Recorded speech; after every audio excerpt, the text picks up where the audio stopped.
Welcome agents, today I've got a huge leak of information to share with you, including screenshots.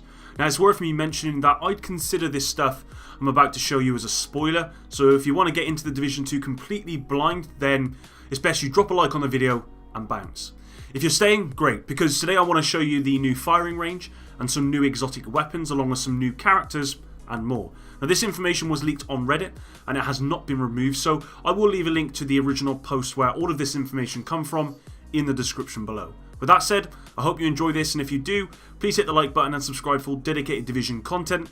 Let's get into this. What you're seeing here is a screenshot of the new firing range clipped by someone who managed to get back to the White House when playing as an endgame character in the private beta. Now, I'm not sure how because of the death barrier, but they did. And here's another image of the shooting range taken by someone who clipped through a wall into the shooting range whilst in the White House. Now, you will already see that this shooting range is worlds apart from the firing range in the Division. So let's go into what's here. From left to right, you will see the 4 subheadings. AoE, which is area of effect, accuracy, DPS, which is damage per second, and range. Now, the Redditor who tested this shooting range reveals that the AoE will test your time to kill against a group of targets. The accuracy test has moving targets that move between cover, and it will record the shots you registered and shots fired. The DPS test is pretty self-explanatory. This will test your damage per second, and range tests your weapons at different distances.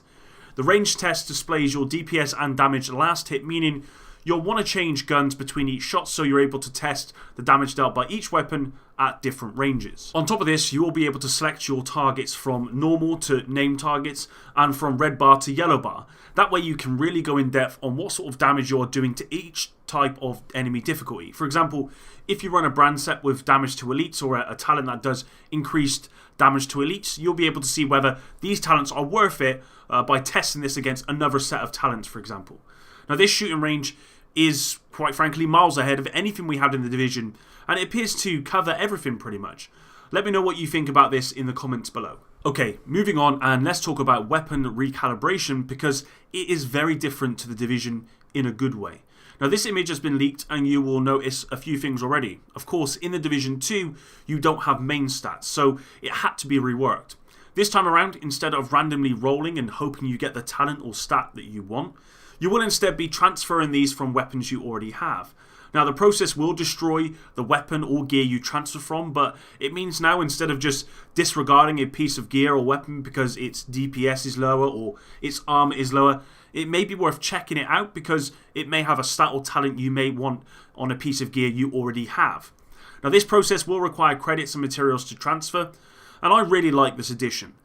I personally wasted so many credits, and I'm sure most of you did as well, and time just randomly rolling in the Division, and this way it means you will likely have to check each piece of gear that drops to see if it has a stat or talent you want. A question I have is, will this process only work if the gear and weapons are of the same rarity? For example, is it possible to put a stat or talent from a green piece of gear onto a blue piece of gear? We'll have to wait and see, I guess. Let's just move on to the exotic weapons, because that is the beef of this entire video. This weapon display wall is on the back of the shooting range, and it shows 8 exotic weapons. Now we don't know if this wall is customizable yet, but it would be really cool if you could display your own weapons on this wall.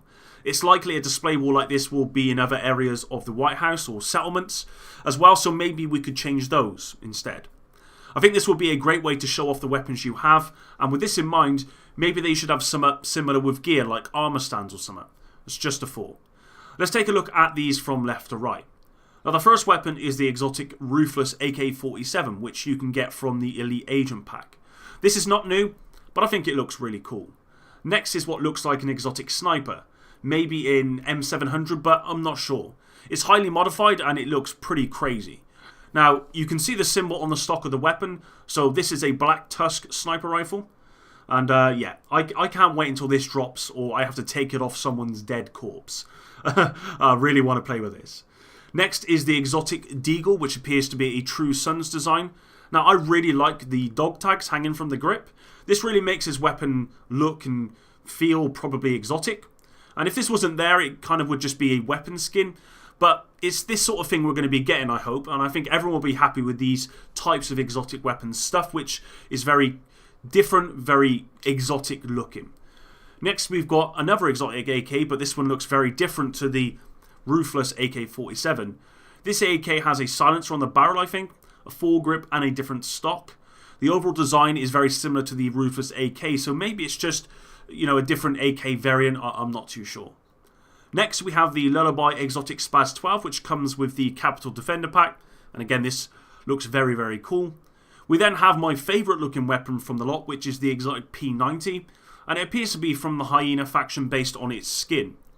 Now I just love the way this weapon looks, and just like the Deagle, this is something hanging from its grip. I have no idea what is actually hanging here though. It looks like a Hyena UFO, so aliens confirmed, people. No, I have no idea what this is. Next up we have an exotic M249, which is definitely an Outcast drop if you look at the design. Now I love the way this looks as well. Lastly we have another exotic Spaz 12 shotgun, which means we have 2 AK variants and 2 Spaz 12 shotguns on this wall of 8. Let's hope there's a lot more variety with the exotics, because I like to see a few exotics per class, maybe 3 rifles, submachine guns, ARs, and you get my idea. Next up, we get to see all of the officers in the White House. Here we can see Charles Douglas, and he is the range safety officer. The description says, unlocks the shooting range. Charles Douglas maintains the range so that the division staff and agents have training space where they can try out new weapons and skills. With an extensive background in weapons and military gear, Charles Douglas brings a specialised knowledge and skill set to his duties as the range safety officer. He took a hands-on approach to weapons development as the CEO of Douglas & Harding, and hopes to be of service now that his company is the least of his concerns. Now, Charles Douglas is the 4th and last person you recruit from the theatre settlement, and you'll probably recognise his name from the Douglas & Harding brand set in-game. Next to him we have Joshua Summers, whose title is Doctor, and description says, Joshua Summers can be found treating injured in the sickbay, when he's not indulging in his hobby as a barber and tattoo artist. A self-described workaholic, Joshua Summers is in high demand. His medical skills and devotion to his work make him a welcome sight, even if his bedside manner is somewhat lacking. Mr. Summers doesn't appear to have any sort of practical use like the others, but his appearance suggests he will be important possibly in the main story, so we'll have to wait and see. Moving on, and next we have Otis Sykes, who is the bounties officer, and the description says, unlocks bounties, brings up the bounties tracker on the map with new daily bounties. Otis Sykes' loss of targets is robust. Otis Sykes has lived in Washington D.C. all his life. He loves the city and knows every square inch of it, but is instinctively suspicious of anyone and everyone until they prove themselves. Fortunately, as bounty officer, he has plenty of opportunities for agents to demonstrate they are on the side of the Angels. Pretty self-explanatory, Otis Sykes is the new HVT officer from the division. Last on the bottom line is Emma Richards, who is the recalibration officer, and the description says, unlock recalibration station. Emma Richards assists agents by making upgrades or changes to their gear sets and talents from their inventory. Emma Richards takes great pride in making sure that she and her compatriots are always combat ready. Her every word and gesture speaks to years of military experience, although she is not at liberty to divulge details.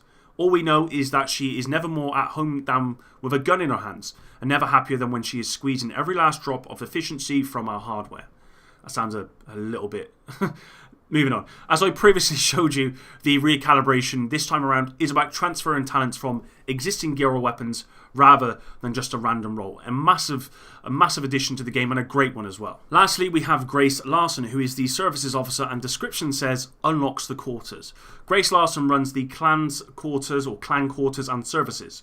Once an agent joins or creates a clan, they have access to a progression system that unlocks additional perks and activities. Blessed with a boundless energy and genuine passion for building communities, Grace Larson is the perfect person to organise and run clan services. She's always hoped that she would get to work in the White House one day, even if the circumstances aren't quite as she imagined. Now, if you head into the White House in the open beta, you will be able to find 2 entrances to the clan quarters, but it's offline until the full release. And with clans in mind, I will be creating an epic clan for the Division 2. More to come on that soon. So what do you think about all of this? For me, I love the way some of the exotic weapons look. Notably the P90, Sniper and the Deagle. The devs said the exotic weapons this time around will be exotic in the way they look, and I think they really showcased that here. So let's hope for more of this with the rest of the exotic weapons coming at launch. The shooting range looks 100 times better than the Division, and I feel like the devs took our suggestions on board with this. The only thing I'm not sure about and wanted was like an arena where I could test skills as well, but that doesn't look to be coming. Aside from that, these changes to the firing range are great changes. I can imagine spending a lot of time in there with my pen, paper and calculator. Let's just call this the math simulator. The recalibration was the biggest surprise for me, and I think it's gone in the right direction. It means even useless gear might have some worth, if it has the stat or talent that you want, of course. With that said, I think the stash space may be too small. Instead of filling it with mods and attachments this time around, you will probably be filling it with gear and weapons that have talents or stats you want to transfer over, and I can see this becoming a problem very quickly. Lastly, the officers are cool, and I really like the small sort of lore attached to them. It kind of makes you understand who they are and their backstory a little bit, something that we didn't really get in the Division. Thanks very much for watching today. If you haven't already, please turn on notifications, and that way you won't miss any of my videos. I'm sure you're all as excited as me for the launch of the Division 2 in 9 days for early access.